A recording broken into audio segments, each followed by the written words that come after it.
نزول قرآن، قرآن مجید نازل ہوا رمضان میں۔ ابھی دیکھیں اس سوال پر ایک سٹار لگا ہوا ہے، اس کا مطلب یہ ہے کہ پچھلے 12 سالوں کے اندر یہ سوال جو ہے ملتان بورڈ میں 2 مرتبہ پوچھا جا چکا ہے۔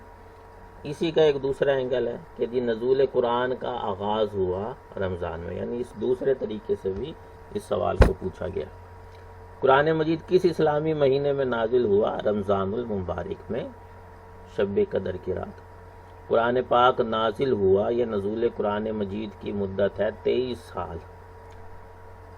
13 سال حضور صلی اللہ علیہ وسلم کا مکی دور ہے اور 10 سال حضور صلی اللہ علیہ وسلم کا مدنی دور ہے، تو 13 اور 10 23 سال ہو گئے۔ نزول قرآن ہوا بتدریج، یعنی آہستہ آہستہ، قرآن مجید یکدم نہیں اترا بلکہ 23 سال کی مدت کے اندر اللہ تعالیٰ نے آہستہ آہستہ اس کو اتارا۔ قرآن نازل ہوا تھوڑا تھوڑا کر کے بتدریج۔ نزول وحی کا اختتام کہاں ہوا؟ میدان عرفات میں۔ میدان عرفات میں سورہ مائدہ کی یہ آیت مبارکہ نازل ہوئی، الیوم اکملت لکم دینکم واتممت لکم الدین اسلام، یعنی ہم نے تمہارے لیے تمہارا دین تمام کر دیا اور تم پر اپنی نعمت پوری کر دیا، تمہارے لیے دین اسلام کو پسند کیا۔ قرآن نازل ہوا 2 مرتبہ، ایک مرتبہ عرش الہی سے آسمانوں پر، اور دوسری مرتبہ تھوڑا تھوڑا کر کے فرشتوں کے ذریعے اللہ تعالیٰ نے آپ صلی اللہ علیہ وسلم پر نازل کیا۔ حضرت جبرائیل علیہ السلام جو ہے وہ قرآن مجید لے کر نازل ہوتے تھے اور حضور صلی اللہ علیہ وسلم کو سناتے تھے۔ قرآن مجید کے اسما، یعنی اسماء قرآن، قرآن مجید کے کل نام ہیں 55۔ قرآن پاک کے کتنے نام خود اس کے اندر موجود ہیں؟ 55 نام۔ قرآن پاک کے 55 نام گنوائے ہیں جلال الدین سیوطی نے اپنی تفسیر کی کتاب الاتقان، الاتقان کے اندر انہوں نے یہ 55 نام گنوائے۔ منازل قرآن، قرآن مجید کو منزلوں میں تقسیم کیا گیا ہے۔ ابھی دیکھیں سوال پر 3 سٹار بنے ہوئے ہیں، اس کا مطلب یہ ہے کہ یہ 4 مرتبہ ملتان بورڈ میں پوچھا جا چکا ہے۔ قرآن مجید کو 7 منزلوں میں تقسیم کیا گیا ہے۔ کیوں تقسیم کیا گیا؟ بھئی اس لیے تقسیم کیا گیا ہے تاکہ پڑھنے والوں کو آسانی ہو اور انسان روزانہ ایک منزل پڑھ لے اور 7 دن کے اندر ایک قرآن مجید مکمل کر لے۔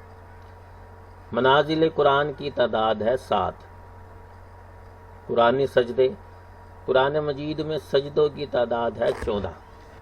قرأت قرآن، قرآن مجید کی قرأت کی تعداد ہے 7، یعنی 7 قرأتوں کے اندر قرآن مجید پڑھا جاتا ہے، اس کو 17 کہتے ہیں۔ سورت کا لغوی معنی ہے بلندی بھی ہے، فصیل بھی ہے۔ قرآن مجید کے ایک باب کو کہتے ہیں سورت۔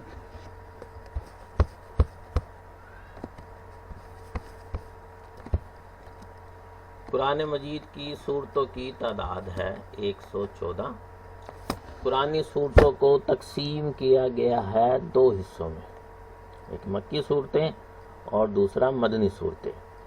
مکی صورتیں وہ صورتیں ہیں جو ہجرت سے قبل نازل ہوئی، خواہ وہ مکہ میں نازل ہوئی یا مکہ سے باہر کہیں نازل ہوئی، وہ تمام کی تمام صورتیں مکی کہلائیں گی۔ ہجرت مدینہ کے بعد جو بھی صورت نازل ہوئی، چاہے وہ مکہ کے اندر ہی نازل کیوں نہ ہوئی ہو، وہ ساری مدنی صورتیں ہیں۔ اکثر بچے جو ہے وہ یہ کرتے ہیں کہ جی جو صورتیں مکہ میں نازل ہوئی وہ مکی ہیں، جو صورتیں مدینہ میں نازل ہوئی وہ مدنی ہے۔ یہ غلط ڈیفینیشن ہے۔ تو اس کی صحیح ڈیفینیشن یہ ہے کہ وہ صورتیں جو ہجرت مدینہ سے قبل نازل ہوئیں وہ مکی صورتیں ہیں، اور ہجرت مدینہ کے بعد جو صورتیں نازل ہوئیں وہ مدنی صورتیں ہیں۔ مکی اور مدنی صورتوں کی کل تعداد ہے 114۔ مکہ مکرمہ میں کتنی صورتیں نازل ہوئیں یا مکی صورتوں کی تعداد ہے 86، مدنی صورتوں کی تعداد ہے 28۔ اب یہ دیکھیں سوال پر 1 2 3 4 5 6 سٹار بنے ہوئے ہیں، تو اس کا مطلب یہ ہے کہ پچھلے 12 سال میں ملتان بورڈ میں یہ سوال 7 مرتبہ آیا۔ نزول قرآن کا مکی دور ہے 13 سال پر مشتمل، حضور صلی اللہ علیہ وسلم نے کتنے سال مکہ میں تبلیغ اسلام کی؟ 13 سال کی۔ اعلان نبوت کے بعد حضور صلی اللہ علیہ وسلم کتنا عرصہ مکہ میں رہے؟ اعلان نبوت کے بعد حضور صلی اللہ علیہ وسلم 13 سال مکہ میں رہے۔ جب حضور صلی اللہ علیہ وسلم کی عمر مبارک 40 سال تھی تو اس وقت حضور نے اعلان نبوت کیا تھا۔ اب 40 سال تو یہ ہو گئے حضور صلی اللہ علیہ وسلم کی پیدائش سے لے کر 40 سال کا دور، جو کہ آپ صلی اللہ علیہ وسلم نے ایک عام انسان کی حیثیت سے گزارا، اور اس کے بعد اعلان نبوت ہوا۔ اعلان نبوت کے بعد 13 سال حضور صلی اللہ علیہ وسلم نے مکہ میں گزارے۔ اس طرح جب آپ صلی اللہ علیہ وسلم نے ہجرت فرمائی تو حضور کی عمر 53 برس تھی، یعنی 53 سال۔ مدنی دور کی مدت ہے 10 سال، یعنی ہجرت کے بعد حضور صلی اللہ علیہ وسلم نے 10 سال مدینہ کے اندر گزارے۔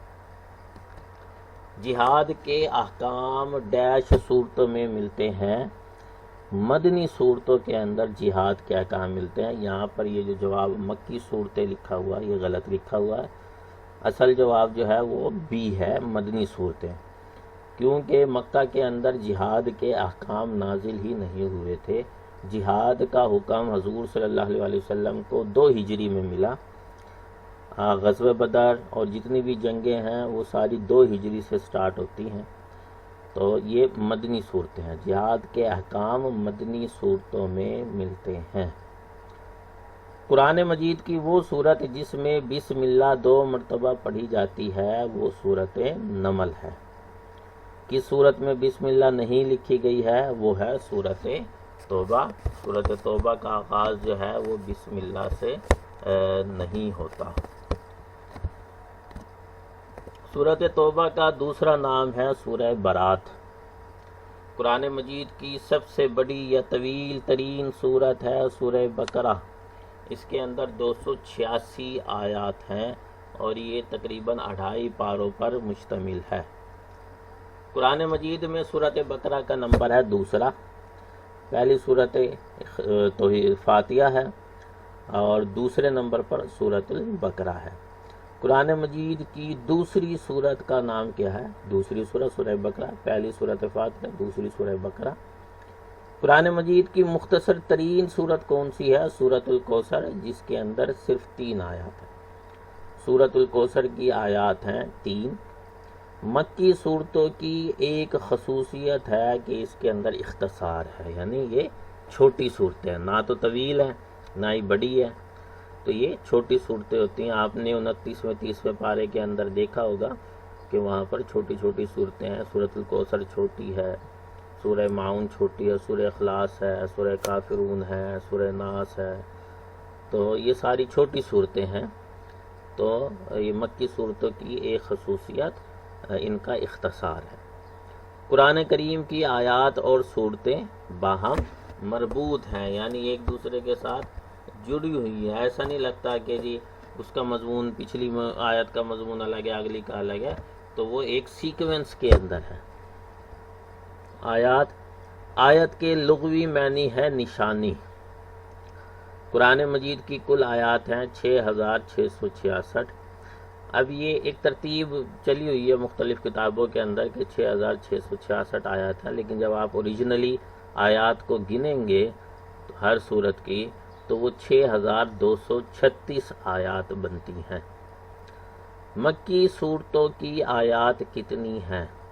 5210 جو ہیں وہ مکی صورتوں کی آیات ہیں۔ آیت الکرسی سورہ بقرہ کی کون سی آیت ہے؟ آیت الکرسی جو ہے وہ سورہ بقرہ کی 255 نمبر آیت ہے۔ قرآن مجید کی سب سے عظیم آیت آیت الکرسی ہے، جس میں ڈیش گائے کا ذکر ہے، خوشخبری سنائی گئی ہے، مومنین کا ذکر ہے، ان میں سے کوئی نہیں، کیونکہ آیت الکرسی کے اندر اللہ تعالیٰ کی کرسی اور اس کی عظمت کا بیان ہے، تو ان تینوں آپشنز میں سے کوئی بھی درست نہیں ہے۔ رکوعات، قرآن مجید کے رکوعات کی تعداد ہے 540 رکوع قرآن مجید کے اندر ہے۔ ترتیب قرآن، اب یہ دیکھیں کہ قرآن مجید کی دو ترتیبیں ہیں، ایک ہے ترتیب نزولی اور ایک ہے ترتیب توقیفی۔ ترتیب نزولی سے مراد وہ ترتیب ہے جیسے جیسے قرآن مجید نازل ہوا۔ اب جیسے سب سے پہلے جو سورت نازل ہوئی سورت علق تھی، اس کی 5 آیات نازل ہوئی، ٹھیک ہے، اور اس کے بعد سورہ مدثر، اور پھر وہ ترتیب کہ جس جس طرح قرآن مجید نازل ہوتا گیا وہ تھی ترتیب نزولی۔ لیکن قرآن مجید جو ہے وہ اس وقت ترتیب توقیفی میں ہے، اور ترتیب توقیفی جو ہے وہ حضور اکرم صلی اللہ علیہ وسلم نے خود لگوائی تھی۔ اب جیسے ہی کوئی آیت یا صورت نازل ہوتی تو حضور اکرم صلی اللہ علیہ وسلم صحابہ کرام کو فرما دیتے کہ کون سی صورت یا آیت آپ لوگوں نے کس وقت اپنا کس جگہ پر اور کس صورت کے آگے اور پیچھے رکھنی ہے، تو حضور اکرم صلی اللہ علیہ وسلم اسی وقت یہ چیز بتا دیا کرتے تھے۔ اب ترتیب توفیقی کے مطابق جو ہے وہ پہلی سورت سورت فاتحہ ہے، دوسری سورہ بقرہ ہے، اور سورہ علق جو ہے ترتیب توقیفی کے اندر جو ہے وہ 96 نمبر پر ہے۔ تو یہ اب آج کل جو ہمارے پاس قرآن مجید ہے یہ ترتیب نزولی نہیں، ترتیب توقیفی ہے۔ تو یہ بچے ذہن کے اندر رکھیں اس ترتیب کے خیال کے اندر، کیونکہ اکثر بچے جو ہیں وہ غلط جواب دے دیتے ہیں۔ پھر ایک اور جو مسٹیک بچے کرتے ہیں وہ ترتیب توفیقی کر دیتے ہیں، جیسے سوال نمبر 84 میں آپشن بی ہے، تو یہ ترتیب توفیقی نہیں بلکہ توقیفی ہے۔ توقیفی کا مطلب ہے اپرووڈ بائی گاڈ، یعنی خدا کی طرف سے دی گئی ترتیب۔ تو یہ جو قرآن مجید کی ترتیب دی گئی ہے وہ اللہ کے حکم سے حضور اکرم صلی اللہ علیہ وسلم نے دی ہے۔ اب ذرا سوال دیکھیں، قرآن مجید کی موجودہ ترتیب ہے یا قرآن مجید کو مرتب کیا گیا ہے توقیفی میں؟ قرآن مجید کی ہر صورت کو مرتب کیا گیا ہے ترتیب توقیفی میں، ناٹ توفیقی۔ دیکھیں بی آپشن توفیقی لکھا ہوا، یہ غلط ہے، صحیح آپشن اے ہے ترتیب توقیفی، قاف پہلے ہے اور فے بعد میں ہے۔ اگلا ہمارا حصہ جی تدوین قرآن کا